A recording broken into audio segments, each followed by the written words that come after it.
habíamos empezado un tema que está basado en una pregunta, y es miembros del cuerpo de Cristo, pero tiene un signo de interrogación al final. O sea, miembros del cuerpo de Cristo. No es una aseveración, sino es una pregunta, ya que lo hemos venido desarrollando de una manera que lo que nos presenta es una prueba a nuestra vida. Somos realmente parte del cuerpo de Cristo. Dentro de las casualidades que hace el Señor, yo le llamo casualidades, por supuesto que no son casualidades. Déjenme contarle que las lecciones de ayer en el discipulado, porque le cuento que seguimos trabajando con el discipulado, está el punto cabal del tema que hemos estado tratando de hace 2 semanas. O sea que fue pura coincidencia, como le digo, que llegaron a cruzarse los 2 aspectos, pero es una confirmación de que Dios está hablando a nuestro corazón. Hay un pequeño zumbido, por favor.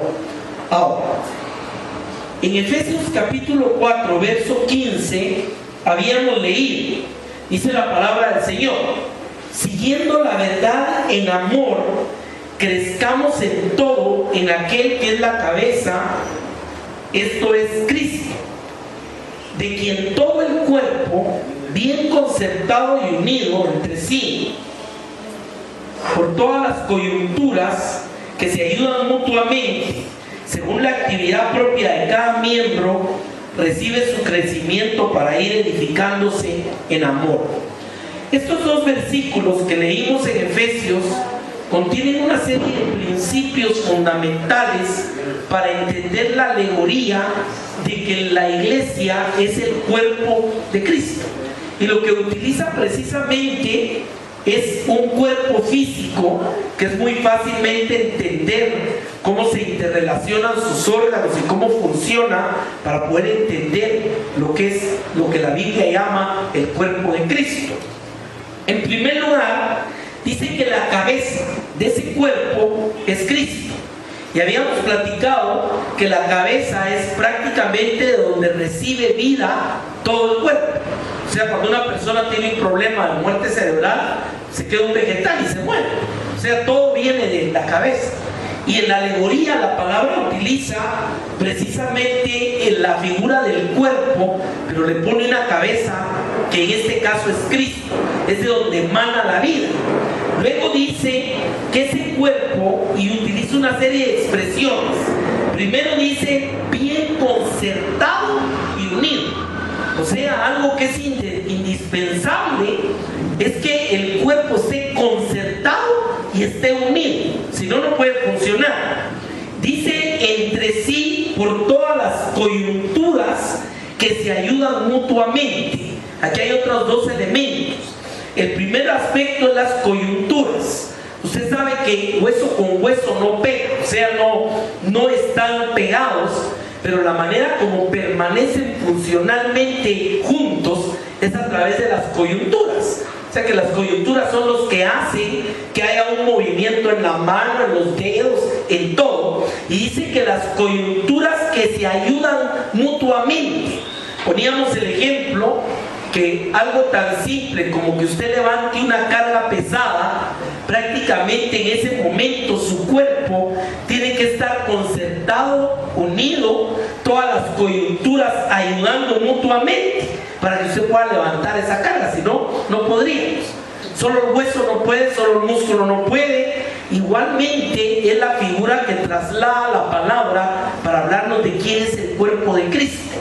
Luego termina el versículo y dice: se ayudan mutuamente según la actividad propia de cada miembro. O sea, más adelante en el pasaje que empezamos a estudiar de 1 Corintios 12, vemos que el cuerpo está conformado de muchos miembros y que el cuerpo no es un solo miembro, pero es un solo cuerpo con muchos miembros, y que cada miembro tiene funciones diferentes. Compara ahí la mano, la oreja, el pie, el ojo, todos son distintos, pero todos son parte del cuerpo y todos tienen un quehacer dentro del cuerpo. Y es a lo que se refiere cuando dice la palabra que según la actividad propia de cada miembro. Es interesante, hay por ahí estudios que, por por ejemplo, cuando una persona nada, funcionan no sé cuántos huesos y no sé cuántos músculos al mismo tiempo.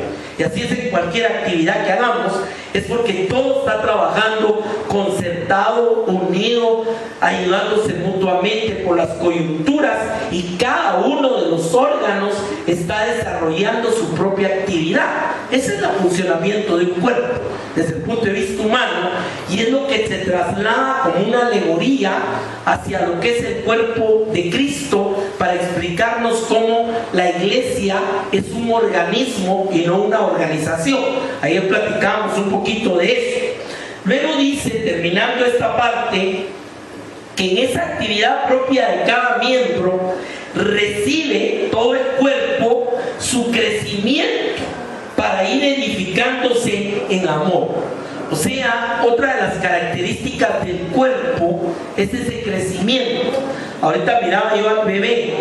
El bebé tiene sus manitas, sus piecitos, todo en pequeño. Pero de aquí a unos años, ese bebé va a ser un adulto, va a ser igual que nosotros, el tamaño, etcétera, posiblemente más grande, pero todo está creciendo, su manita, sus piecitos, sus pulmones, todo. Y eso es a lo que se refiere cuando habla que el cuerpo de Cristo está teniendo un crecimiento de forma integral. Habíamos platicado que teológicamente el cuerpo de Cristo es la forma como se refiere a la iglesia, y es la forma como Cristo se manifiesta en esta tierra. Es a través de su cuerpo, que es la iglesia. O sea, ¿cómo podemos ver a Cristo? A través de la iglesia. ¿Cómo podemos ver la obra de Dios? A través de su cuerpo. Esa es la importancia de que el cuerpo funcione adecuadamente. Ahora, habíamos empezado a estudiar un pasaje en 1 Corintios 12, donde habíamos, primero que nada, comentado un poquito de qué tremenda iglesia era Corinto, porque tenía una mezcla de muchas cosas, o sea, de culturas, de pueblos, de razas, de etnias, de todo, y además estaba en la cuna de lo que era prácticamente un semillero de muchas religiones y de muchas filosofías. Entonces, ¿qué sucedió? Que Pablo tuvo que escribir 2 cartas bastante fuertes a esta iglesia para poder limpiar y para poder hacerles entender quiénes eran como personas ahora de Cristo. Y entre ellos, en el capítulo 12 de 1 Corintios, trata precisamente el tema de lo que es el cuerpo de Cristo. Habíamos empezado en el verso 12, voy a leer rápidamente solo para recordar. Así como el cuerpo es uno y tiene muchos miembros, pero todos los miembros del cuerpo, siendo muchos, son un solo cuerpo, así también Cristo. Ahora, toda la primera sección habla de 2 aspectos primordiales: de un cuerpo y de muchos miembros, y de que aunque sean muchos miembros, es un cuerpo. Y al final pone un conector donde trae la figura a la realidad de la iglesia. Dice, hay un cuerpo con muchos miembros, así también es Cristo. O sea que Cristo, en alegoría, es igual al cuerpo, que es uno solo, con la cabeza que es Él, y tiene muchos miembros que cada quien tiene sus propias funciones. Ahora, algo muy importante: este aspecto es independiente del tema de iglesias o de denominaciones. ¿Qué quiero decir con esto? El cuerpo de Cristo en la tierra es uno. No es que el cuerpo bautista, el cuerpo presbiteriano, el cuerpo católico, el cuerpo protestante, el cuerpo pentecostal. No, el cuerpo de Cristo es uno solo, es una iglesia, pero está dividido por razones prácticas en iglesias en un lugar. Por ejemplo, el Dios Fuerte, Casa Josué, el Sembrador, son parte del cuerpo de Cristo. Y por eso hacíamos el énfasis en el mensaje que lo más importante no es que una persona pertenezca a una tal denominación o iglesia, sino sobre cualquier cosa, que esa persona pertenezca al cuerpo de Cristo. Ese es el elemento central. O sea, que la persona sea parte del Ahora, una persona que sinceramente es parte del cuerpo de Cristo no va a dejar de congregarse. O sea que la iglesia local es una expresión de lo que es el cuerpo de Cristo en una forma más pequeña, si usted quiere verlo. Pero igualmente que tenemos un cuerpo, también lamentablemente existen muchas personas que son miembros de una congregación o de una iglesia o de una denominación, pero no son miembros del cuerpo de Cristo. Y fíjense que parecería ser contradictorio, pero ¿por qué lo pongo de esa manera? Porque si no estamos, oiga nuevamente esto, si no estamos bien concertados y unidos, somos coyunturas que se ayudan mutuamente, tenemos una actividad propia y estamos creciendo y edificándonos en amor, no importa dónde estemos, no somos parte del cuerpo de Cristo. ¿Me entiende cuál es ese punto? Ahora, por ejemplo, usted puede tener cosas, un guante, una gorra, son cosas que están en el cuerpo, pero que no son parte del cuerpo. Y mucha gente, lamentablemente lo digo, mucha gente puede ser una gorra, un guante, un zapato en el cuerpo de Cristo, pero no son parte del cuerpo de Cristo. ¿Por qué? Porque no hay esa coyuntura, no hay esa unión, no hay esa concertación, no hay ese crecimiento. Y, por ejemplo, usted puede quitarse los zapatos y los pone ahí, el cuerpo sigue siendo el cuerpo, pero no se puede quitar un pie y dejarlo ahí, porque ese sí es parte del cuerpo.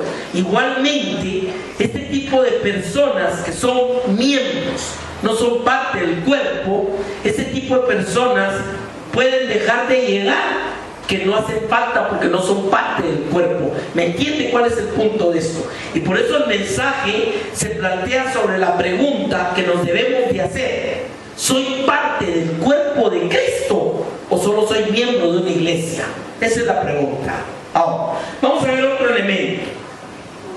Dice que por un solo espíritu fuimos bautizados en un cuerpo.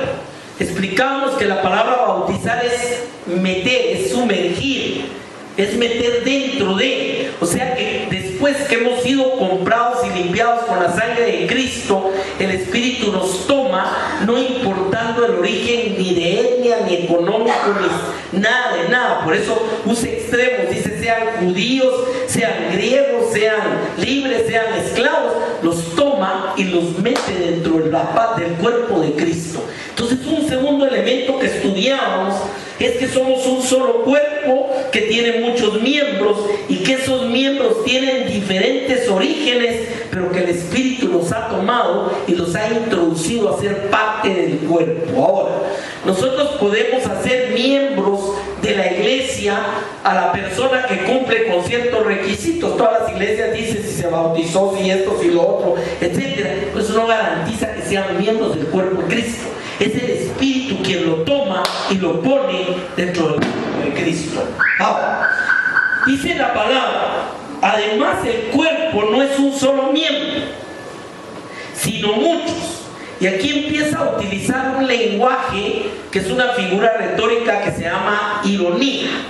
La ironía es una forma de, si usted quiere, hacer una pequeña burla de algo para enfatizar una verdad. Y fíjese que plantea, dice, el pie, si dijera el pie, porque no soy mano, no soy del cuerpo, por eso no será del cuerpo. Y la razón es no. O sea, la mano es muy diferente en su estructura de todo respecto al pie, pero el pie y la mano ambos son del cuerpo. Y aunque cumplan funciones muy distintas, no por eso dejan de ser del cuerpo. Por eso plantea la pregunta. Luego dice en el verso 16, y si la oreja dijere, porque no soy ojo, no soy del cuerpo, por eso no será del cuerpo. Una oreja es muy distinta a un ojo, cumple funciones distintas, su estructura es distinta, pero ambos son parte del cuerpo y ambos son importantes. Y el hecho de que alguien diga yo no soy ojo, como consecuencia no soy del cuerpo, lo pone como una ironía. No puede ser. O sea, ambos son parte del cuerpo, aunque sean distintos. Ahorita está hablando estrictamente en términos humanos del cuerpo humano. está hablando de pies, de manos, de orejas, etc. Pero más adelante, cuando veamos lo que se llaman dones de servicio y dones ministeriales, vamos a ver a qué se refiere con las funciones de cada parte del cuerpo de Cristo. O sea, no es de que aquel va a ser ojo, aquel va a ser oreja, sino ya se refiere a ministerios, ya se refiere a formas de servicio dentro de la iglesia, que es el cuerpo de Cristo. Sigamos leyendo. Si todo el cuerpo fuese ojo, ¿dónde estaría el oído?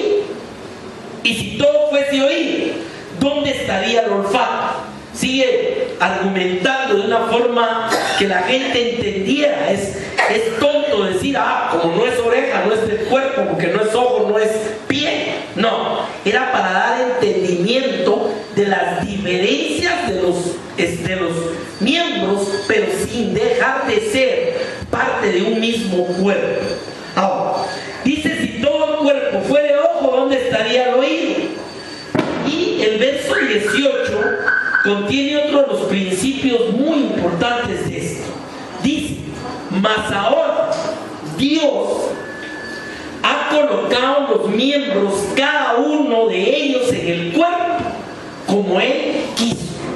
O sea, la oreja no puede resistirse y decir, no, es que yo quería hacer ojo. O la mano, no es que mire, yo, si no soy pie no hago nada. No, cada quien cumple su función. Igualmente, en el cuerpo de Cristo, Dios es quien ha colocado cada miembro como Él quiere y donde Él quiere y para lo que Él quiere. Eso es fundamental. Lo que sí es importante es entender para qué me quiere usar Dios. Pero de que me quiere usar, me quiere usar. No hay nada en un cuerpo que no funcione.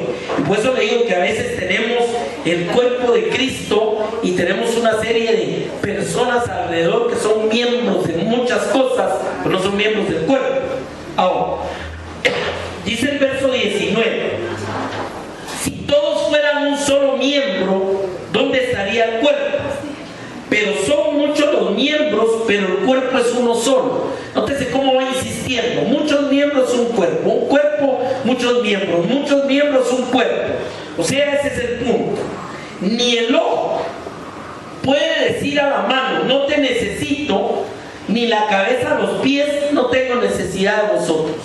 O sea, la cabeza, si queremos caminar brincando en la cabeza una cuadra, no nos va a aguantar. Pero con los pies podemos caminar kilómetros.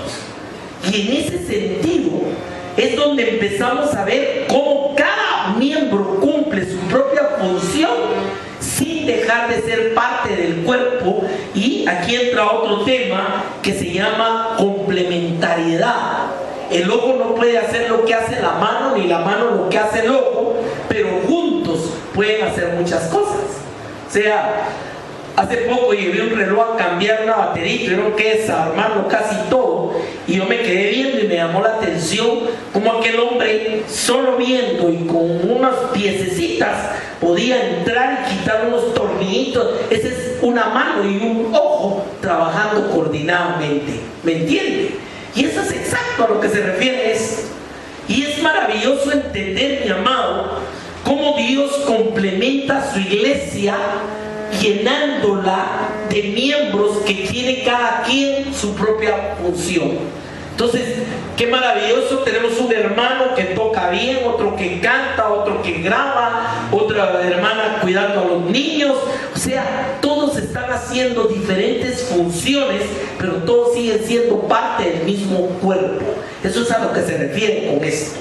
Ahora, dice en el versículo 22, antes bien, los miembros del cuerpo que parecen más débiles son los más necesarios. Y aquí poníamos un ejemplo muy sencillo.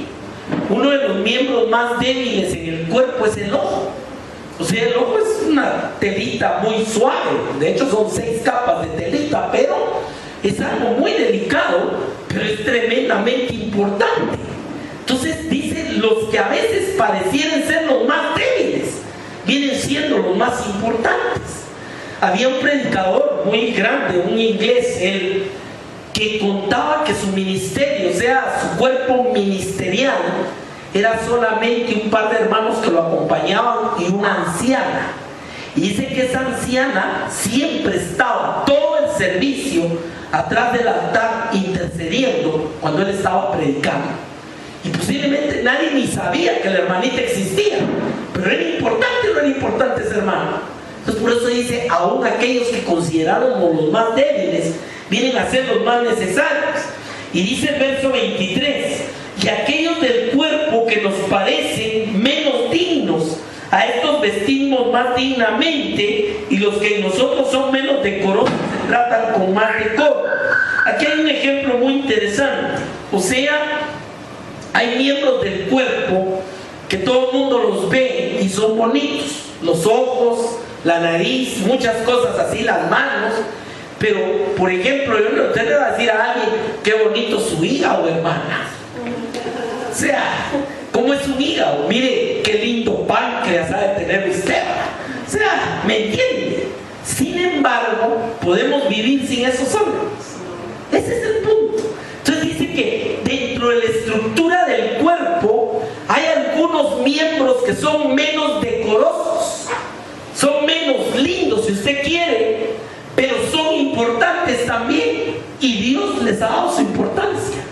Y esa es la forma. Mire, a veces en las congregaciones, a mí nunca se me olvida, en El Salvador hay un hermano que siempre que me ve me dice hermano, él se llama Ricardo, un hermano que fue guerrillero, y este hermano pareciera, o sea, usted no lo ve cantando en la alabanza, no lo ve predicando, no lo ve con ningún instrumento, pero es el hermano que se encarga de poner orden dentro de todo el diaconado. Es el que ordena todo la recepción de la ofrenda y otra serie de cuestiones, el hermano tocayo.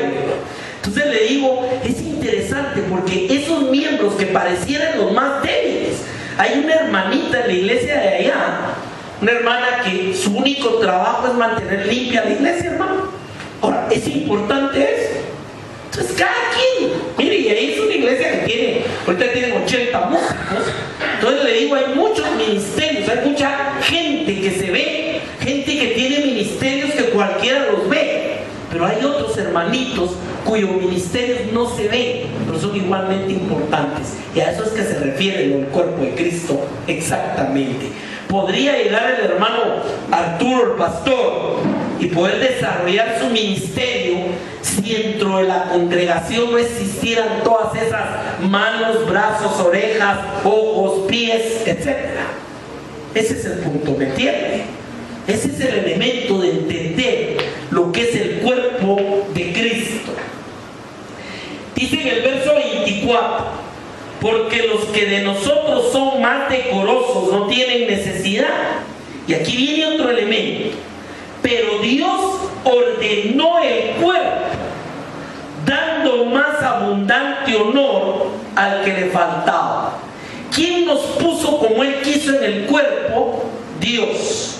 ¿Quién nos hace parte del cuerpo? El Espíritu. ¿Y quién ordenó a cada miembro dentro del cuerpo? Dios. Ese es otro elemento que debemos entender, hermano. Porque también hay problemas cuando en una congregación el que pone y quita ya no es Dios. Por eso es importante entender que como ministro lo que hacemos es reconocer ministerios de Dios. ¿Me entiende? Eso es fundamental.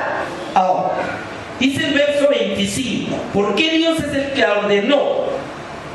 Para que no haya desavenencia en el cuerpo, sino que todos los miembros se preocupen los unos por los otros.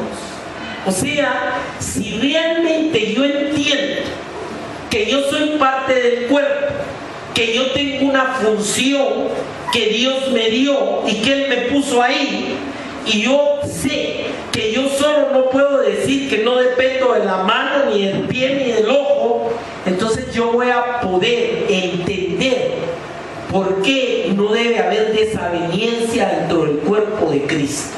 El problema empieza cuando alguien quiere un ministerio que no es a lo que Dios lo llamó. O alguien tiene un ministerio, pero no quiere hacer ese ministerio, sino él quiere el de otro, que no es lo que Dios lo llamó a hacer. Entonces, cuando habla de desaveniencia, es porque ya no hay un acuerdo entre los miembros del cuerpo. Y oiga lo que dice. Dice, sino que los miembros todos se preocupen los unos por los otros, de manera que si un miembro padece, todos los miembros se duelen con él, y si un miembro recibe honra, todos los miembros con él se gozan. Y aquí le voy a hacer una pregunta, mi amado. Por ejemplo, ¿será suficiente una pajita en el ojo o un dolorcito de muela para acabar con la paz y con la armonía de todo el cuerpo? No sé si alguna vez se ha pinchado o se ha metido una astillita en un dedo. Cosas tan chiquitas en cualquier parte, en cualquier órgano, cualquier miembro de nuestro cuerpo, es suficiente para crearle dolor y malestar a todo el cuerpo. ¿Es cierto o no es cierto? Entonces, esa misma unidad, recuerden que estamos entretejidos por un sistema nervioso, esa misma unidad es la que debe haber en el cuerpo de Cristo. En otras palabras, si somos realmente miembros del cuerpo de Cristo, a mí me va a doler lo que le pasa al hermano y me voy a gozar con lo que el hermano se goza. ¿Ya me entienden? Entonces ahí es donde entramos en otra de las pruebas, si somos miembros de una iglesia, somos miembros del cuerpo. Y es simplemente cuando existe una completa indiferencia a lo que le pase a algún miembro del cuerpo de Cristo. ¿Ya me entienden? Entonces, ¿qué sucede? Hay veces que, por ejemplo, cosas tan sencillas, alguien está enfermo, alguien tiene una necesidad, y nadie se preocupa ni siquiera de darle una llamadita para decirle, mire hermano, estamos orando, o hermano, que se recupere, pero ni simplemente ni nos importa. ¿Por qué? Porque no somos parte del cuerpo. Ya me entiende al punto al que quiero llegar con esto, hermano. Entonces, una de las cosas que prueban que yo soy parte del cuerpo de Cristo es la interconexión que existe con otros miembros. O sea, es parte, no puedo pasar desapercibido que mi hermano o mi hermana estén pasando por X o Y situación. No puede ser si realmente somos parte de un mismo cuerpo. Y por eso le ponía el ejemplo, porque tal vez uno de los ejemplos más claros es el dolorcito de muela. Un dolorcito de muela ya acabó con la paz de todo el cuerpo. Ya usted no tiene ganas de nada. Usted no va a ir a jugar fútbol, al fin y al cabo no juego con la muela. No es cierto. La muela es suficiente para que usted tenga ganas de levantarse de la cama. ¿Es cierto o no es cierto? Entonces igualmente es el cuerpo. Otra vez vuelve a utilizar una figura aquí. Ahora, hasta en este versículo, el 27, termina hablando de la alegoría del cuerpo. Aquí estábamos hablando de manos, de pies, de ojos, estábamos hablando de algunos, ¿cómo se llaman? Miembros menos decorosos, de otros que Dios le da más honor. Estamos hablando de un cuerpo. O sea, se entendió. Por eso dice, el ojo no le dice a la mano, no te necesito, ni el pie a la cabeza, no te hago caso. Estaba hablando de un cuerpo. Pero en el verso 27 ya empieza a jalar aquella enseñanza y la trae al plano de lo que es la vida de la iglesia desde el punto de vista del cuerpo de Cristo. Oiga lo que dice: vosotros pues sois el cuerpo de Cristo y miembros cada uno en particular. Fíjese la diferencia de esto. Ser parte de un mismo cuerpo no significa que usted pierda su propia identificación, su identidad. O sea, en particular, usted tiene una vida, una familia, etcétera, pero en conjunto usted es parte del cuerpo de Cristo. Eso es lo que mantiene. O sea, esto se llama el principio de la individualidad en el cuerpo de Cristo. Ahora, vamos a ver. Dice verso 28, ahora sí empieza a hablar en términos ya ministeriales y espirituales. Aún nos puso Dios en la iglesia. O sea, ya vimos que el cuerpo es la iglesia, ya vimos la alegoría, ahora viene la aplicación. Aún nos puso en la iglesia primeramente apóstoles. apóstoles. Y aquí quiero hacer una aclaración. Esa expresión primeramente se refiere a que el hecho que el cuerpo tenga muchos miembros no significa que todos son de igual importancia. ¿Me entiende? Y recuerde que el que lo puso ahí es Dios, como Él quiso. Y Dios le dio su actividad a cada miembro. Pero le voy a hacer una pregunta. ¿Puede una persona prescindir de riñones igualmente que podría prescindir del corazón? Entonces, sí hay términos de primeramente. Eso significa que hay cierto orden estructural en la importancia de los miembros en el cuerpo. Pero eso no significa que el corazón pueda decir no necesito los ojos, ni de la mano, ni el pie. ¿Ya me entiendes? Sigue habiendo esa interactuación y esa interdependencia, aunque hayan gradaciones de importancia en cada uno de los miembros. Entonces dice, primeramente apóstoles. Y aquí hago la aclaración. La expresión apóstol es un enviado con un mensaje. Hoy en día lo hemos hecho con una categorización más alta, pero realmente un apóstol, como lo era Pedro, como lo era Juan, como lo era Pablo, eran gente que iba a fundar iglesias, las levantaba, las establecía y se movía a otro lado. Por eso era primeramente el ministerio de los apóstoles, ¿me entiende? No era que fueran los jefes nada más. El segundo elemento dice luego los profetas. ¿Por qué? Porque el profeta no lo está tomando nada más en el sentido de alguien que está viendo hacia lo que viene, sino es alguien que está develando la condición espiritual de un ministerio. O sea, es importante el profeta porque el profeta es el que va a mostrar aquellas áreas débiles dentro del tema congregacional para poderlo corregir delante de Dios. Si usted va al Antiguo Testamento, usted va a ver que gran parte del ministerio profético no era decir lo que iba a venir adelante, era develar la condición real de lo que estaba pasando en las congregaciones. ¿Me entienden? Los pueblos, el pueblo de Dios. Entonces dice primero apóstoles, después profetas, luego maestros. ¿Por qué? Porque es necesario la traslación y preparación de la iglesia en la sana doctrina.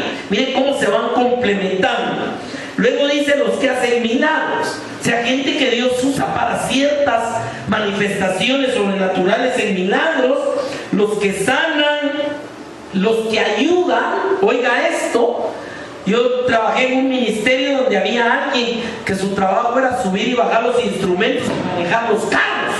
Eso es ayuda.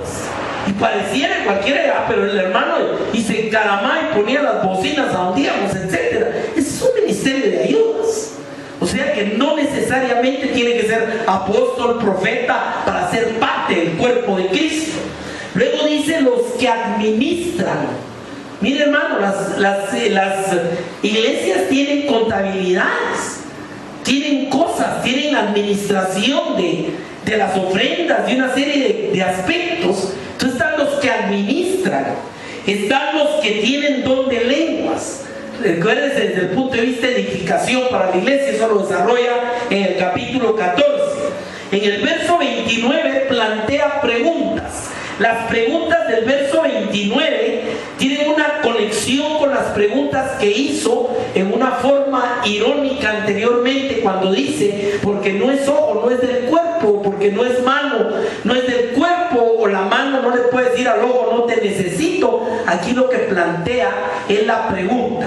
¿Son todos apóstoles? No. O sea, no todos son apóstoles, porque si no, la iglesia serían solo apóstoles, ¿me entienden? O sea, todos son necesarios, así como la iglesia no es solo ojo. Luego pregunta, ¿son todos profetas? ¿Todos maestros? ¿Hacen todos milagros? ¿Tienen todos dones de sanidades? ¿Hablan todos lenguas? ¿Interpretan todos? O sea, este tipo de cuestionamiento tampoco está diciendo que Dios no pueda usar a una persona en esto, porque a veces también ha sido malentendido. Y se ya vio, hermanos, que mire, aquí dice, por ejemplo, tienen todos dones de sanidad. Ya vio que no todos. Eso no es lo que dice aquí, hermano. Aquí a lo que se refiere es que hay vasos que Dios usa para eso. ¿Estamos claros en eso? no quiere decir que Dios no pueda usar a una persona.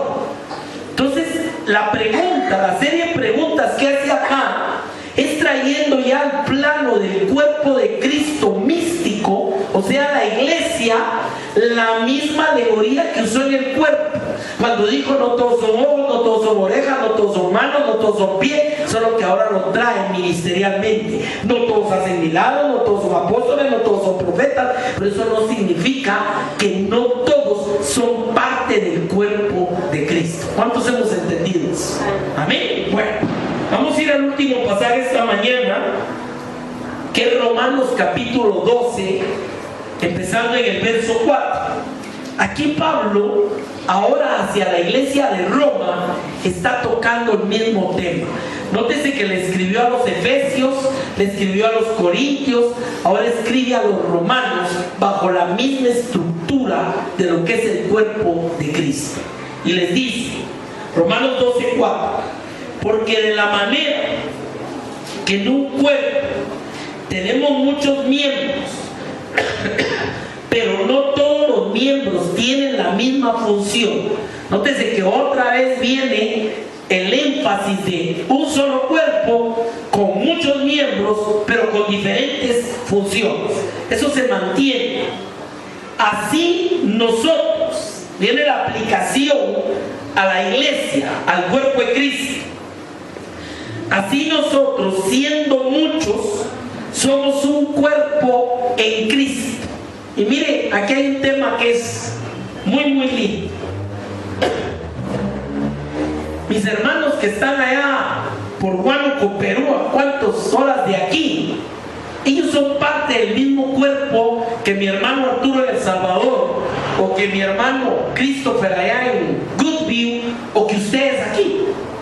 Podemos estar tan distantes, diferente cultura, diferente idioma, diferente trasfondo, y ser parte del mismo cuerpo. Y la respuesta es sí. Amén. Por eso le digo, y mire, es maravilloso que Dios ha construido ese cuerpo a nivel mundial como su cuerpo en la tierra, pero que muchas veces dentro de una misma iglesia usted no tiene todos como miembros del cuerpo de Cristo. Lo que le decía, los guantes, las botas, la gorra, usted se la quita del cuerpo porque no es parte de usted, aunque esté puesta en usted. Y lamentablemente le digo, nuestras congregaciones muchas veces tienen muchas personas que no son ojos, no son pies, no son oreja, son gorra, son guante, son zapato. ¿Por qué? Porque el cuerpo puede prescindir muy bien de ellos, porque ellos no se han incorporado como parte del cuerpo, ni cumplen una función dentro del cuerpo. ¿Ya me entiende? Por eso el mensaje se llama miembros del cuerpo, pero con un gran signo de interrogación. Porque no se trata de ser miembro de la iglesia, no se trata de ser miembro, yo soy de tal denominación. Hemos sido llamados, traídos por el Espíritu y metidos ¿dónde? Dentro del cuerpo de Cristo. Pero es cuando coordinamos, como leíamos en Efesios, que coyunturalmente estamos bien coordinados y de ayuda mutua para poder crecer en todo, en aquel que es la cabeza. Eso es el cuerpo de Cristo. Amén. Entonces, una persona, perdóneme que se lo diga, pero una persona que no tiene ninguna actividad dentro del cuerpo no es del cuerpo. Perdóneme que lo diga, pero así es. Y le comentaba yo la semana pasada a mi amado que tristemente entre menos manos, menos pies, menos ojos hay en el cuerpo de Cristo a nivel congregacional, aquella congregación no puede hacer mayor cosa. ¿Por qué? Porque aunque hayan 5 o 10 que sí son parte activa de ese cuerpo, los demás solo están haciendo bulto. Perdónenme que lo diga. ¿Es cierto o no es cierto? Entonces, el propósito de la iglesia es que cada persona vaya siendo integrada a conformar ese cuerpo y vaya convirtiéndose en alguien activo dentro del cuerpo de Cristo. Amén. Y como le decía, lógicamente no puedo tampoco decir que soy del cuerpo de Cristo si no me congrego. ¿Por qué? Porque lógicamente la congregación tiene como principio principal o como fundamento o como núcleo el hecho de que somos parte del mismo cuerpo de Cristo. Ahora, sigamos leyendo en Romanos. Así nosotros, siendo muchos, somos un cuerpo en Cristo y todos miembros los unos de los otros. De manera que teniendo diferentes dones, aquí me voy a detener un momentito. Dones no necesariamente son las manifestaciones que habla 1 Corintios 12. Esos se llaman dones del Espíritu. Pero existen dones ministeriales que están en Efesios y existen dones de servicio, que son los que vamos a leer a continuación. De todos modos, ¿qué significa la palabra don? La palabra don es que me dieron algo que yo no me lo gané ni me lo merecía, sino como Dios quiso, me hizo servir para aquello dentro de la estructura del cuerpo de Cristo. Eso, por eso dice según el don, y luego le añade otra palabrita, según la gracia que nos es dada. O sea, el ser parte del cuerpo de Cristo ya es don de Dios, pero además haber recibido un don según la gracia, o sea, el favor inmerecido de Dios, para funcionar activamente como parte de ese cuerpo, es un regalo de Dios. ¿Cuántos entienden eso, hermano? Y le digo, mire, es tremendo, la gente se pelea, la gente hace a saber qué cosas por entrar a ser parte de un club humano o de ser parte de una organización humana. ¿Es cierto o no es cierto? Pero en algo tan maravilloso como es ser parte del cuerpo de Cristo, la gente a veces ni le interesa, hermano. ¿Es cierto lo que digo, no? Y por eso mucha gente tiene una religión social. ¿Por qué social? Porque es parte de todo lo que hace en su actividad humana, el ir a la iglesia el día domingo y juntarse ahí con unos amigos y platicar. Es solo socializar, pero realmente no hay una identificación hacia lo que realmente se llama cuerpo de Cristo. ¿Me entiende el punto de esto? Ahora, dice de manera que teniendo diferentes dones, según la gracia que nos es dada, si el de profecía, úsese conforme a la medida de la fe, o si de servicio, en servir, o el que enseña, en la enseñanza, el que exhorta, en la exhortación, el que reparte con liberalidad, el que preside con solicitud y el que hace misericordia con alegría. Ahora, vamos a amarrar todo esto. La palabra de Dios nos enseña sobre 21 dones, 5 dones ministeriales que son apóstol, profeta, maestro, pastor y evangelista. Esos son dones ministeriales. Nos habla de los dones del Espíritu, que son 9, divididos en 3 tipos diferentes de manifestación, y nos habla de los dones de servicio, que son estos 7. Entonces, todo ese conjunto de dones es como Dios ha dado funciones a aquellos que han venido a ser miembros del cuerpo de Cristo. ¿Cuántos me están entendiendo esta mañana? Entonces, así como el ojo no le puede decir a la mano, no te necesito, el que fue llamado a ser pastor no puede menospreciar a aquel que le dieron el don de hacer misericordia, o aquel que fue llamado a ser profeta no puede tener de menos aquel que fue llamado a tener don de exhortación. ¿Ya me entiende cómo se van complementando? Ahora, hay ciertas importancias, ya lo dijimos, empiezan los dones ministeriales, pero al final el cuerpo de Cristo, como el cuerpo humano tiene ojos, manos, pies y todo es diferente, pero todo es del mismo cuerpo, el cuerpo de Cristo tiene personas que sirven, que presiden, que ministran, que predican, que enseñan, que exhortan. O sea, esa es toda la variedad en el cuerpo de Cristo. Ahora, hablemos un momentito de estos dones. El primero, servicio. ¿Qué es un don de servicio, hermano? Mire, hay personas que usted nunca los va a ver tocando un instrumento, cantando los va a ver, qué sé yo, predicando en una campaña, pero es gente que toda la vida tiene una disposición tremenda para servir en la iglesia. ¿Es cierto lo que digo, no? Y mire, no le va a importar lo que tenga que hacer. Si es de agarrar la escoba, agarra la escoba. Si es de ir a traer a aquello, lo va a traer. O sea, es un don, hermano. Y mire, yo he aprendido algo que va a sonar muy duro, pero perdónenme, se me tengo que decir. Si alguien no quiere servir, usted no lo va a hacer servir, hermano. Mire, aunque así lo regañe, lo empuje, lo que quiera, simplemente no quiere, no lo va a hacer. En cambio, la persona que tiene ese don de servicio, usted no le tiene que pedir, él se va a preguntar qué es lo que hay que hacer. ¿Entiende el punto? Tenemos el otro tema, que por eso ya hablo de esto, porque el profeta, el apóstol, el maestro, etcétera, lo entendemos muy claramente. Por ejemplo, ¿cuál es el don de presidir? El don de presidir es ese tipo de personalidad que tiene una facilidad tremenda de organizar cualquier cosa. ¿Qué vamos a hacer? Tal cosa. Él tal vez no va a participar directamente, él no va a cantar, él no va a predicar, pero eso sí, tiene una facilidad para estructurar cómo se va a hacer todo, de dónde vamos a recaudar fondos, cómo lo vamos a hacer, quién lo va a administrar, cómo se va a manejar. Tremendo. Eso es presidir, ¿entiende? Y esto viene interconectado con aquellos que tienen prácticamente un don de administración. Ahora, ¿quién es el que tiene el don de exhortar? Fíjese que aquí le llamo un don, hermano. Es aquel tipo de persona que siempre tiene una palabra de aliento cuando sabe que el hermano está en problema.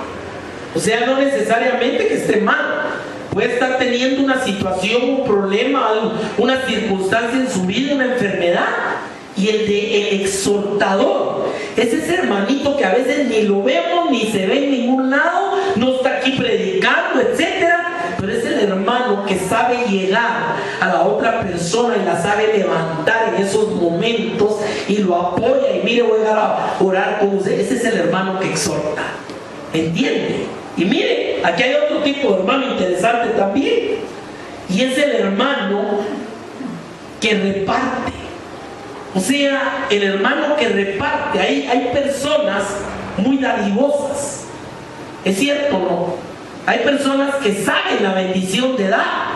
Y eso le van a dar a todo el mundo, y le van a dar, no solo estoy hablando de dinero, le van a dar su tiempo, su apoyo, le van a dar cualquier cuestión como lo va a ayudar. Mira, te vas a cambiar de casa, ahí estoy yo, ahí te llevo a ayudar. Ese es un don de dar, hermano. Entonces se da cuenta cómo dentro del cuerpo de Cristo estamos viendo ya dones ministeriales, estamos viendo dones, ¿cómo se llama?, de servicio, aparte de las propias manifestaciones de los dones del Espíritu Santo. O sea, eso es todo lo que Dios ha adornado los miembros de su cuerpo y los ha puesto dentro de la iglesia para que funcionen. ¿Cómo? Vamos a volverlo a leer, voy a regresar acá. Dice, el cuerpo bien concertado y unido entre sí por todas las coyunturas, que se ayudan mutuamente según la actividad propia de cada miembro, recibe su crecimiento para ir edificándose en amor. ¿Cuántos entendemos ahora lo que Pablo le está escribiendo a los Efesios, hermano? Eso es el cuerpo de Cristo, hermano.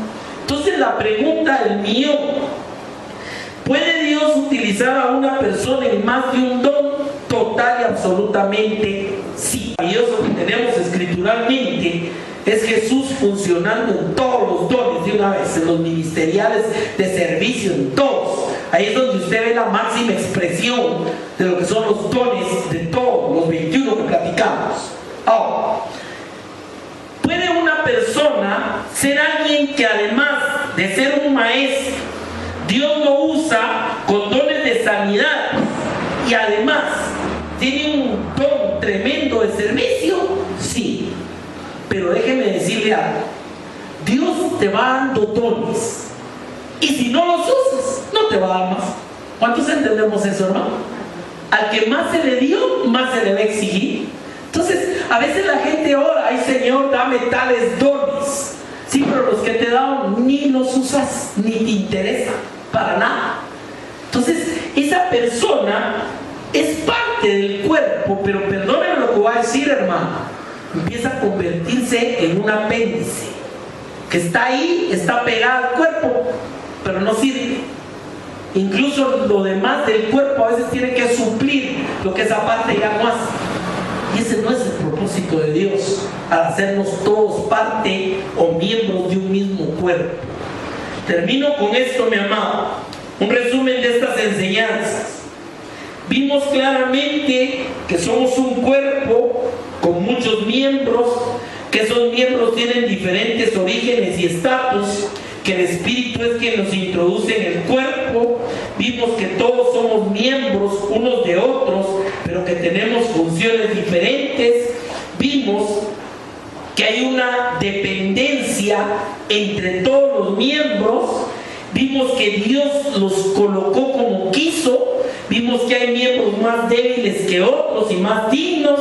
Vimos que Dios es el que ordena el cuerpo. Vimos que un verdadero miembro está interconectado y se siente con lo que le pasa a otro y se goza con lo que le pasa a otro y se preocupa por los otros. Vimos que los dones son según la gracia que Dios nos ha dado y hay diversidad de funciones. Los ministeriales, los dones del Espíritu Santo, los dones de servicio, o sea, es toda la forma como Dios prácticamente ha adornado su iglesia. Ahora, ¿qué sacamos de conclusión de esta enseñanza? Primero, nadie dentro del cuerpo de Cristo puede decir que no necesita de los demás. ¿Cuántos entendemos eso, hermano? Ah, no, mire, yo no tengo necesidad de ir a la iglesia, yo allá en mi casa adoro a Dios. Mentiras del diablo, perdónenme que se lo diga. Por eso dice, no dejando de congregarse como algunos tienen por costumbre. Amén. Segundo, ninguno puede decir que no es necesario el otro. Ah, no, mire ustedes que cantan. No, todos son necesarios dentro de la estructura del cuerpo. Cristo hace que todos nos complementemos y nos necesitemos unos a otros. Saberse parte del cuerpo de Cristo me hace entender ese propósito de Dios en mi vida. ¿Estamos claros con eso? No importa si usted no es del club tal o cual o de la iglesia tal o miembro de tal cosa, lo más importante en tu vida es que tú sepas que eres parte del cuerpo de Cristo. ¿Cuántos entendemos eso, hermano? O sea, Cristo no venía a traer, ¿dónde están los que tal, se llaman tal? Ah, vengan para ahí, los que se llaman tal o cual, no, venía a traer el cuerpo de Cristo. Segundo, quinto, apreciamos el lugar que Dios nos ha dado. Cuando nos entendemos parte del cuerpo, vamos a apreciar que Dios nos está llamando a hacer algo. Y por eso, hermano, yo le exhorto esta mañana, no hay cosa más triste que alguien que Dios está llamando a ser parte del cuerpo y que desprecia. Óigame lo que estoy diciendo. Cuida de que no haya desavenencia entre los miembros y que se preocupen unos por otros, y aprende como miembro a gozarse de lo que los demás se gozan y a dolerse de lo que los demás se duelen. Por eso el organismo de la iglesia, porque no es una organización, es un organismo vivo, es llamado por Dios para hacer lo que represente su cuerpo sobre la faz de la tierra. Ahora, termino con esta pregunta nada más, mi amado. ¿Puede este mundo en medio del cual estamos ver a Cristo si no es a través de su cuerpo? La respuesta es no. Y del papel que juguemos como miembros de ese cuerpo va a depender que el mundo verdaderamente pueda conocer a Cristo. Vamos a orar esta mañana. Amén.